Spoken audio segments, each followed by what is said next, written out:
الصلاة والسلام على أصل ما في الوجود سر الله في كل موجود ونقطة دائرة الوجود صاحب لواء الحمد والمقام المحمود أبي القاسم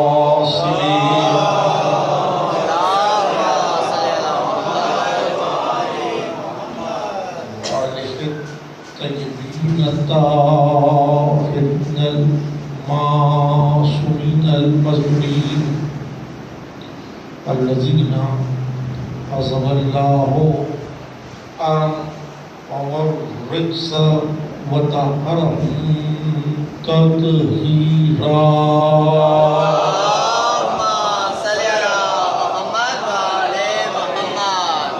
قال الله سبحانه وتعالى في محكم كتاب الحكيم وهو أصدق الصادقين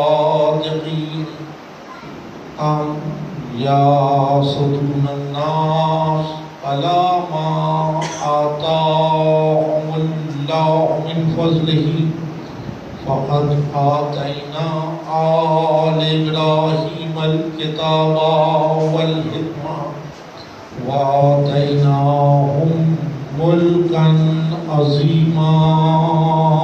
صلوات.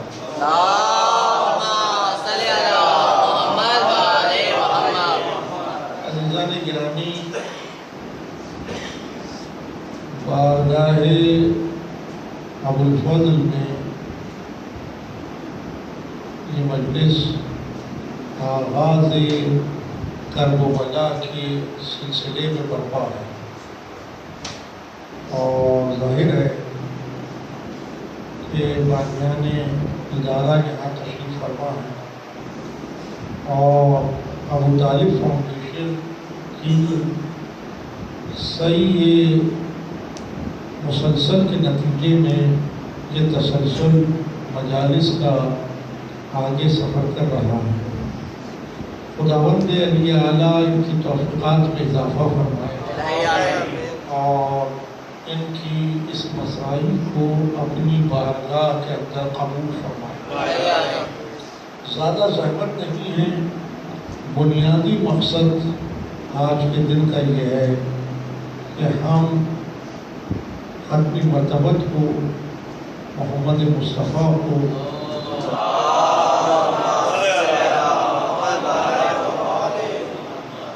ان کے گھرانے کی تعزیت پیش کریں، کہ گھرانے کی تعزیت پیش کریں.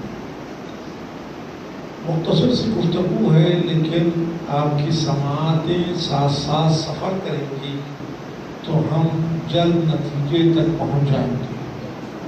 سورہ مبارکہ نساء کی 54ویں آیہ وافی ہدایہ کی تلاوت کا شرف حاصل کیا گیا.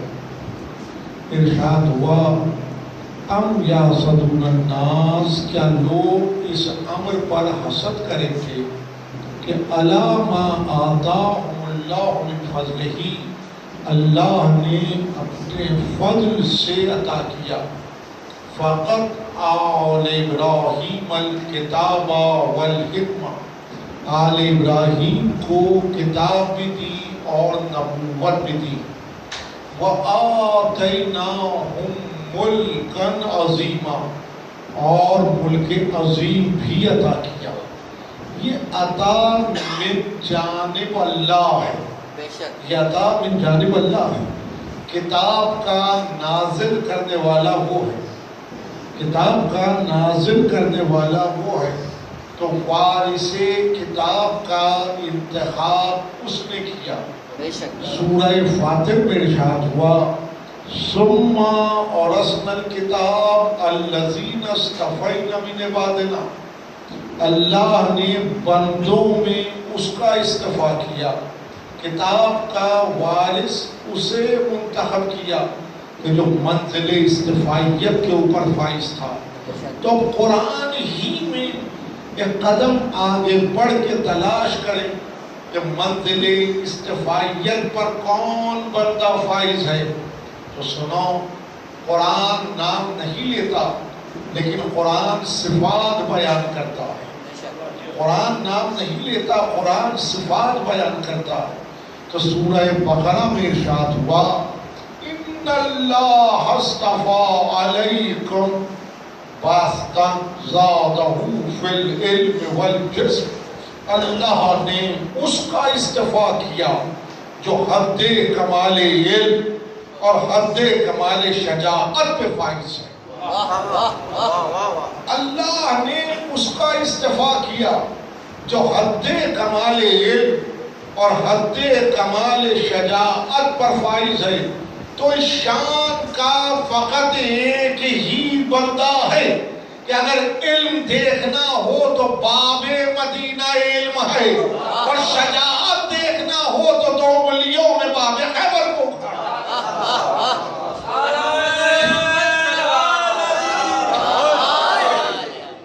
شجاعت دیکھنا ہو تو دو ولیوں میں باب خیبر کو اکھاڑ ہے۔ کتاب کو اس نے نازل کیا، وارث کتاب کا انتخاب اس نے کیا، حفاظت کتاب اسی کی ذمہ داری ہے، حفاظت کتاب اسی کی ذمہ داری ہے۔ اِنَّا نَحْنُ نَزَّلْنَا الذِّكْرَ وَإِنَّا لَهُ لَحَافِظُونَ، ہم نے ہی ذکر کو نازل کیا اور ہم ہی اس کی حفاظت کرنے والے ہیں۔ قبل کی مجلس میں المحسن ہال میں تفسیر دے رہا تھا کہ سورہ مبارکہ زخرف میں ارشاد ہوا کہ کافر یہ چاہتے تھے، کافر یہ چاہتے ہیں کہ اللہ کے نور کو خاموش کر دیں، لیکن اللہ نے یہ ارادہ کیا ہوا ہے کہ اپنے نور کو باقی رکھے، اپنے نور کو باقی رکھے۔ یعنی نور سے دشمنی ہر عہد میں جس نے کی وہ منزل کفر کے اندر ہے، نور سے دشمنی ہر عہد میں جس نے کی وہ منزل کفر کے اندر ہے۔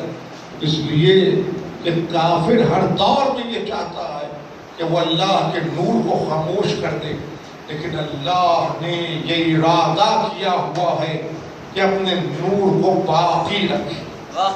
اللہ نے یہ ارادہ کیا ہوا ہے کہ اپنے نور کو باقی رکھے۔ کوثر مشکور صاحب سے قصیدہ آپ سماعت فرما رہے تھے، حضرت حجت کی بارگاہ کے اندر سپاس پیش کر رہے تھے۔ وہ نور آج بھی باقی ہے، وہ نور آج بھی باقی ہے۔ وہ نور وہ ہے کہ جو عقل کو منور کرتا ہے، جو فکر کو منور کرتا ہے، جو قلوب کو منور کرتا ہے۔ وہ نور وہ ہے جو ظاہری طور پر کرسی اقتدار پہ نظر نہیں آتا، لیکن آغوش لحد میں اجالا کر دیتا ہے، آغوش لحد میں اجالا کر دیتا ہے۔ اسی نور کا تذکرہ ہے۔ قرآن نور ہے، وارث قرآن وہی ہوگا جو منزلت نور پہ فائز ہو۔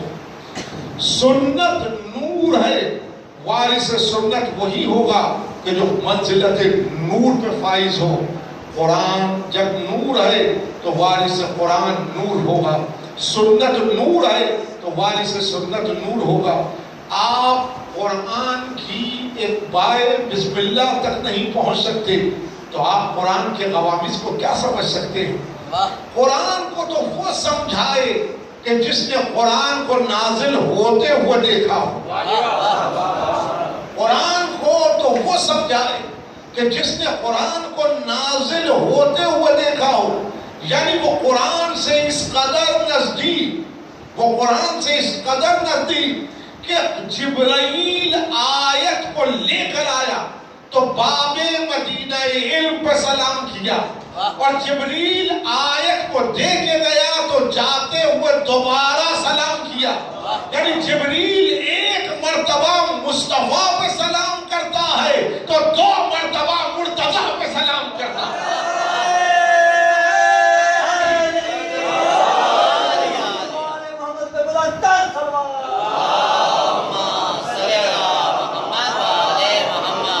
قرآن سے وہ اس قدر نزدیک کہ جبریل آیت کو لے کر آئے تو باب مدینہ علم پہ سلام کرے، آیت کو دے کے جائے تو جاتے ہوئے دوبارہ سلام کرے، اور سنت سے وہ اس قدر نزدیک کہ آنکھ کھولی تو دست رسالت پر تھا،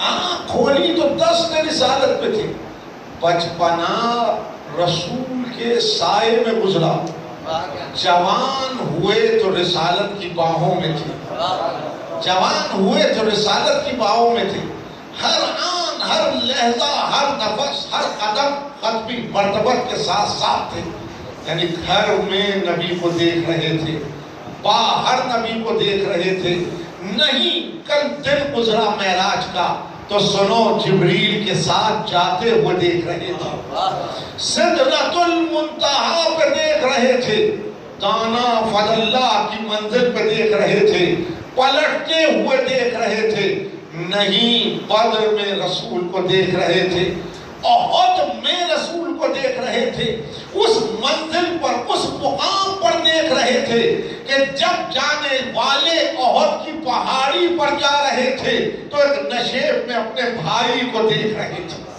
ایک نشیب میں اپنے بھائی کو دیکھ رہے تھے۔ کوئی جملہ معترضہ ادا کرنا نہیں چاہتا، جو گیا وہ اس کی ذمہ داری تھی، جو پہلو میں رہا یہ اس کی ذمہ داری تھی، اس لیے کہ جانے والا نور رسالت کا حصہ نہ تھا، جو پہلو میں رہا وہ نور رسالت کا حصہ تھا، تو نور کی حفاظت نور ہی کی ذمہ داری ہے۔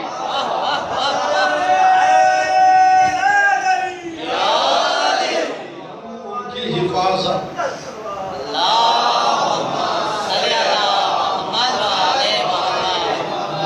حفاظت نور ہی کی ذمہ داری ہے۔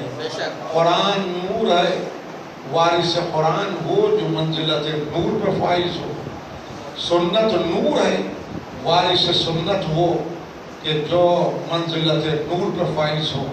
اس شان کا فقط ایک ہی بندہ ہے، اس شان کا فقط ایک ہی بندہ ہے جو نہج البلاغہ میں اس شان سے گویا ہوتا ہے کہ ہم نے قرآن کو نازل ہوتے ہوئے دیکھا اور ہم نے رسالت کی خوشبو کو سنگا، ہم نے قرآن کو نازل ہوتے ہوئے دیکھا اور ہم نے رسالت کی خوشبو کو سنگا ہے۔ وہ قرآن سے اس قدر نزدیک کہ ختمی مرتبت کو آگے بڑھ کے کہنا پڑا، علی بال قرآن والقرآن ما علی، علی قرآن کے ساتھ ہیں اور قرآن علی کے ساتھ ہیں، دونوں توأم ہیں، دونوں توأم ہیں، یعنی یوں سمجھ لیجئے کہ ایک قرآن خاموش ہے، ایک قرآن بول رہا ہے، ایک قرآن خاموش ہے اور ایک قرآن بول رہا ہے۔ وہ قرآن جو خاموش ہے وہ ثابت ہے، وہ قرآن جو بول رہا ہے وہ ناطق ہے۔ کیسے پتہ چلے کہ ثابت کیا ہے اور ناطق کیا ہے؟ کیسے پتہ چلے کہ ثابت کیا ہے اور ناطق کیا ہے؟ تو سنو، تاریخ کے ورق کو الٹنا پڑتا ہے کہ جب صفین کے میدان میں امیر شام کے لشکر نے نیزوں پہ قرآن کو بلند کیا تو امیر المومنین علی ابن ابی طالب نے پکار کر کہا کہ تم قرآن کے اوراق کو کیا دیکھ رہے ہو؟ قرآن ناطق میں ہوں، لڑتے چلو۔ قرآن ناطق میں ہوں، اصل حقیقت قرآن علی کی ذات گرامی ہے، اصل حقیقت قرآن علی کی ذات گرامی ہے۔ جو علی سے ملحق ہو جائے، جو علی سے ملحق ہو جائے وہ معیار حق و باطل بن جاتا ہے، جو علی سے ملحق ہو جائے وہ معیار حق و باطل بن جاتا ہے۔ تفصیل کوئی نہیں ہے، اگر سن سکو تو سنو۔ صفین کے میدان میں جب دو لشکروں کے درمیان ایک شخص آکے کھڑا ہوا، دو لشکروں کے درمیان ایک شخص آکے کھڑا ہوا علی کی محبت کے ساتھ، علی کی محبت کے ساتھ، تو ایک نے ایک کی صورت دیکھی اور ایک نے ایک کی صورت کو دیکھ کے کہا کیا تم نے رسول سے یہ نہیں سنا تھا؟ کیا تم نے رسول سے یہ نہیں سنا تھا کہ عمار جہاں کھڑا ہو وہاں حق ہوگا؟ عمار جہاں کھڑا ہو وہاں حق ہوگا۔ عمار یاسر دو لشکروں کے درمیان آ کے کھڑے ہوئے، علی کی محبت کو لے کے دو لشکروں کے درمیان کھڑے تھے۔ عمار یاسر معیار حق و باطل بن گئے، یعنی جہاں عمار کھڑے تھے وہاں حق تھا، جہاں عمار نہیں تھے وہی باطل تھا۔ اور اب عمار کی قوت کو دیکھو، دونوں لشکروں کے درمیان میں کھڑے ہو کے کہا کہ کل ہم تم سے لڑے تھے، کل ہم تم سے لڑے تھے تنزیل پر، اور آج ہم تم سے لڑ رہے ہیں تعویل پر۔ نہیں، اب یہ اصطلاح کیسے سمجھا، یہ اصطلاح کیسے سمجھا کہ کل ہم تم سے لڑے تھے تنزیل پر اور آج ہم تم سے لڑ رہے ہیں تعویل پر، یعنی کل لڑے تھے کہ قرآن ثابت کو مانو، آج لڑ رہے ہیں قرآن ناطق کو مانو۔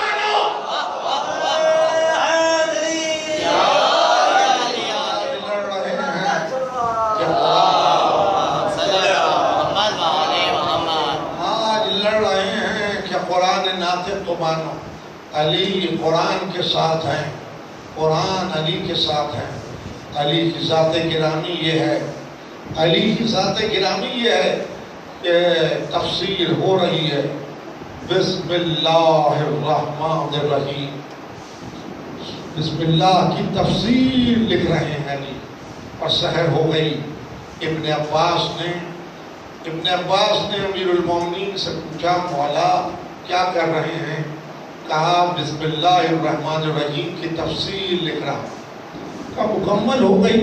کہا مکمل ہی نہیں ہوتی، مکمل ہی نہیں ہوتی، شب گزر گئی، کہا مکمل ہی نہیں ہوتی۔ امیر المومنین نے ابن عباس سے سوال کیا کہ ابن عباس اتنا بتاؤ، عیسیٰ کے انجیل کی شرح کتنے اونٹوں پہ بار ہوتی تھی؟ عیسیٰ کے انجیل کی شرح کتنے اونٹوں پہ بار ہوتی تھی؟ ابن عباس نے کہا مولا 70 اونٹوں پہ بار ہوتی تھی، 70 اونٹوں پہ بار ہوتی تھی۔ تو امیر المومنین نے کہا ابن عباس سنو، اگر میں بسم اللہ الرحمن الرحیم کی تفسیر تحریر کروں تو وہ 70 اونٹوں پر بار ہو جائے، وہ 70 اونٹوں پر بار ہو جائے، لیکن سنو ایک راز سنو، ایک حکمت کی بات سنو، جو کچھ پورے قرآن میں ہے، جو کچھ پورے قرآن میں ہے وہ سورہ فاتحہ میں ہے، وہ سورہ فاتحہ میں۔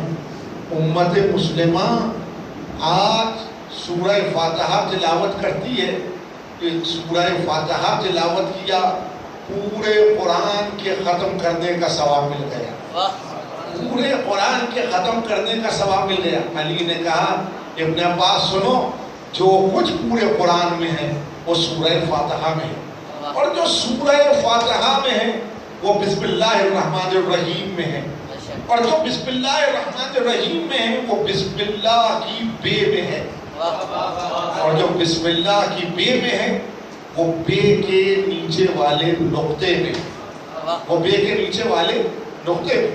اور پھر انگشت کا اشارہ کر کے کہا انا نقطۃ تحت الباء، میں بے کے نیچے والا نقطہ۔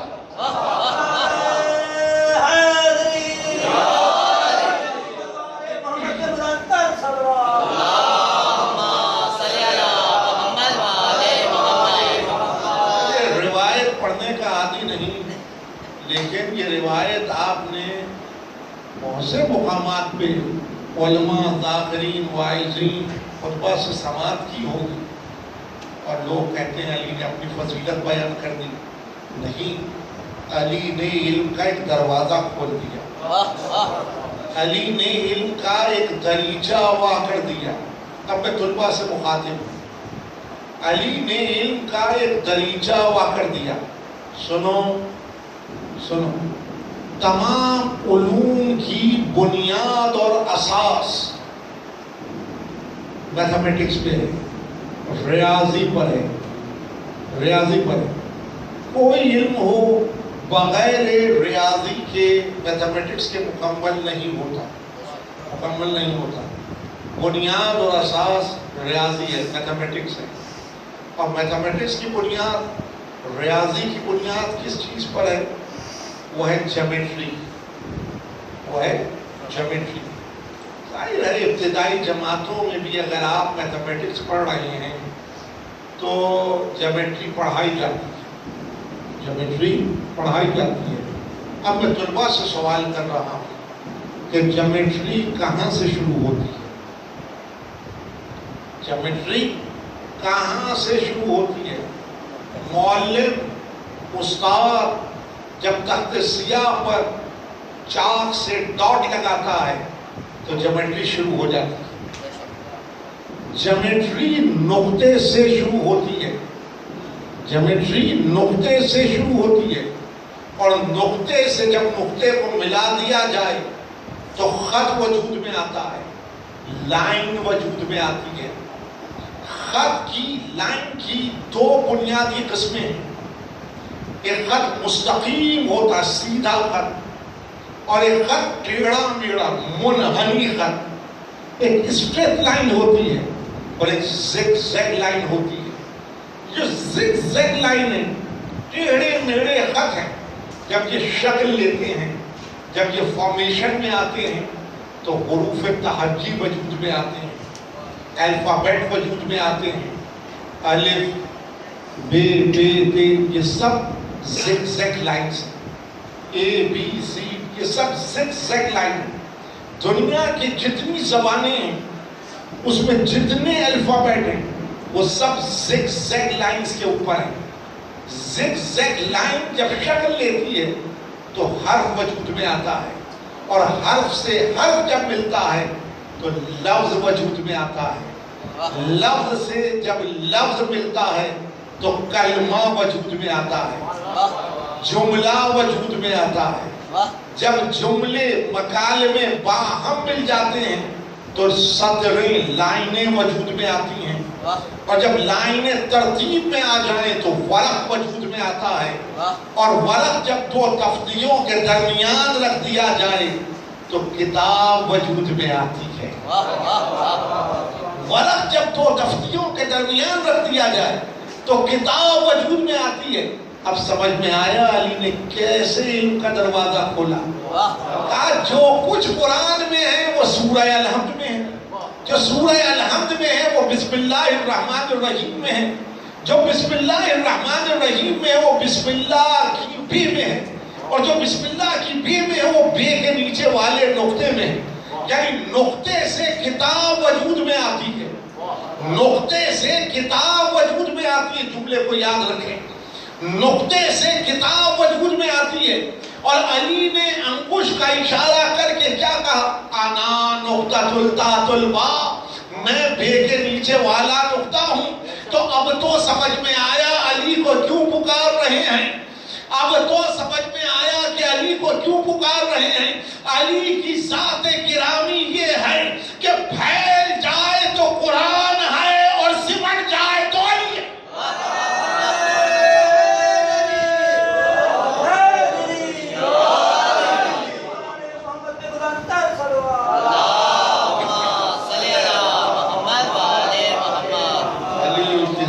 گرامی یہ ہے کہ پھیل جائے تو قرآن ہے اور سمٹ جائے تو علی ہے. تو علی کو پکارتے رہیے، علی کو پکارتے رہیے. جب تک علی کو پکار رہے ہیں تائید قرآن حاصل رہے گی. جب تک علی کو پکار رہے ہیں تائید قرآن حاصل رہے گی. قبل کی مجلس میں بھی جملہ کہہ رہا تھا کہ امت مسلمہ سنیں، ہم مطالبہ نہیں کرتے، مشورہ دیتے ہیں. مشورہ دیتے ہیں. جہال مطالبہ کرتے ہیں، صاحبان علم مشورہ دیتے ہیں. جہال مطالبہ کرتے ہیں، صاحبان علم مشورہ دیتے ہیں. ہم تمہیں بتاتے ہیں کلمہ یہی ہے لا الہ الا اللہ محمد رسول اللہ، لیکن مشورہ ہمارا یہ ہے کہ اس ملک میں جو افریت سر اٹھا رہی ہے اور ہر 10 برس کے بعد جو مسئلہ کھڑا ہو رہا ہے، اگر اس مسئلے کو حل کرنا ہے تو اس کا حل فقط یہ ہے کہ مشورہ ہمارا قبول کر لو کہ کلمہ اتنا ہی ہے لا الہ الا اللہ محمد رسول اللہ، لیکن مشورہ یہ ہے کہ آپ علی ولی اللہ کہنا سیکھ لیں، آپ علی ولی اللہ کہنا سیکھ لیں، اس لیے کہ ختم نبوت پہ مہر لگ جائے گی، اس لیے کہ ختم نبوت پہ مہر لگ جائے گی۔ علی ولی اللہ ختم نبوت پر مہر ہے، اور یہی سبب ہے جو کلمے میں علی ولی اللہ نہیں کہتے انہی کے یہاں نبی پیدا ہوتے ہیں، لیکن جو علی ولی اللہ کہتے ہیں وہ ختم نبوت پہ مہر لگا دیتے ہیں۔ تو اگر امت مسلمہ علی ولی اللہ کہنا سیکھ لے گی تو قادیانیت کسی عہد میں سر نہیں اٹھائے گی، بلکہ علی ولی اللہ قادیانیت کے تابوت میں آخری کی ہے۔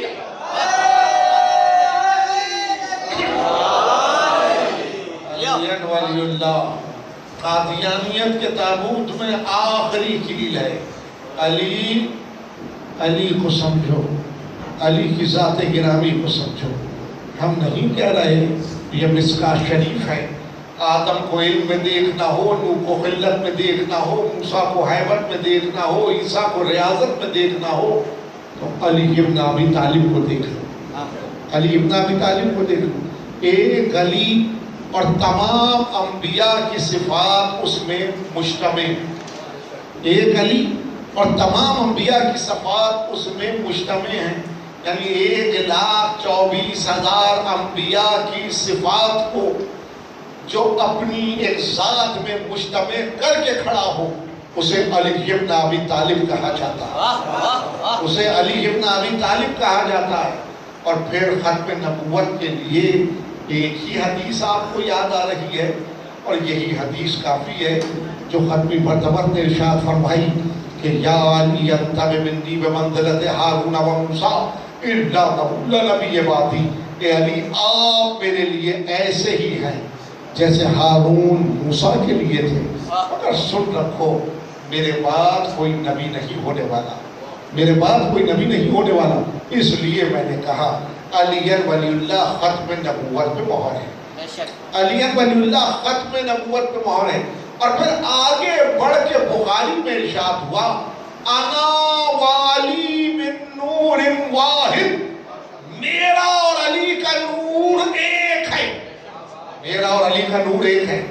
ایسے ہی روا روی میں نہیں کہا، ایسے ہی روا روی میں نہیں کہا، رسول صحن مسجد میں کھڑے ہیں، سنو رسول صحن مسجد میں کھڑے ہیں، جبرائیل آسمان سے نازل ہوا اور کہنے لگا یا رسول اللہ آدم کی خلقت سے 70,000 سال قبل ہم ایک نور کی زیارت کیا کرتے تھے، چاہتے ہیں کہ اس نور کی دوبارہ زیارت کریں، چاہتے ہیں اس نور کی دوبارہ زیارت کریں۔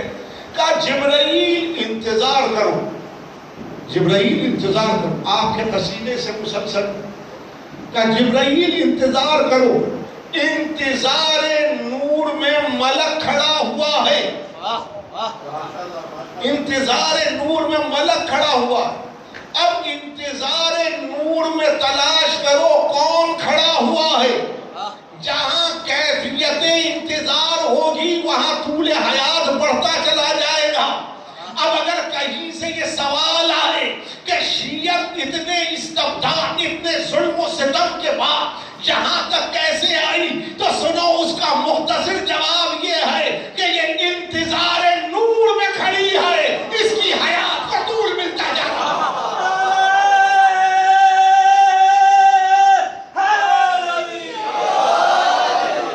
انتظار نور میں کھڑی ہے، اس کی حیات کو طول ملتا جا رہا ہے۔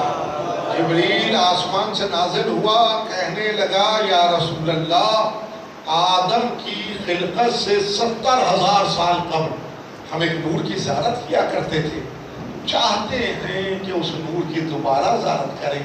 کہ جبریل انتظار کرو، جبریل منتظر، جبریل منتظر۔ علی مسجد سے نمودار ہوئے، علی مسجد سے نمودار ہوئے، ختمی مرتبت نے کہا یا علی ذرا میرے قریب آ جاؤ، یا علی ذرا میرے قریب آ جا. علی کو قریب بلایا. کہا علی اور قریب آ جا. علی کو اور قریب بلایا. کہا علی اور قریب آ جا. علی کو اور قریب بلایا. پھر ختمی مرتبت نے اپنے امامے کو بلند کیا, پھر علی کے امامے کو بلند کیا اور اپنی پیشانی علی کی پیشانی سے مس کی. ایک نور ساطع ہوا, جبرائیل سجدے میں گر گیا. اس وقت ختمی مرتبت نے کہا انا وعلی من نور واحد, میرا اور علی کا نور ایک ہے. یعنی نور نے نور کا تعارف کرایا تو نوری ملک نے سجدہ کر کے تصدیق نور کر دیا.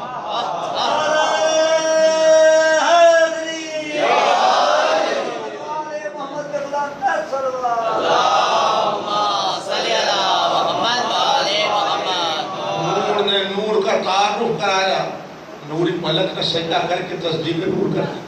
علی منزلت نور پر ہے. قرآن نور, سنت نور, وارث قرآن وہ جو منزلت نور پر ہے, سنت کا وارث وہ جو منزلت نور پر ہے.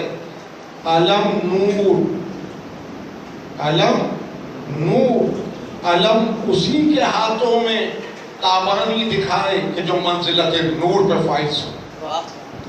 علم اسی کے ہاتھوں میں تابانی دکھائے جو منزلت نور پر فائز ہو. جبھی تو لکھنے والوں نے لکھا کہ 39 دن جب علم دیا, 39 دن جب علم دیا اور قلعہ فتح نہ ہوا تو ختمی مرتبت کی زبان پر یہ کلمات تھے کہ وَلَا أَوْتِيَنَّ رَایَةً غَدًا رَجُلًا كَرَّارًا غَيْرَ فَرَّارٍ. کل میں علم اسے عطا کروں گا جو رجل ہے, کرار ہے, غیر فرار ہے.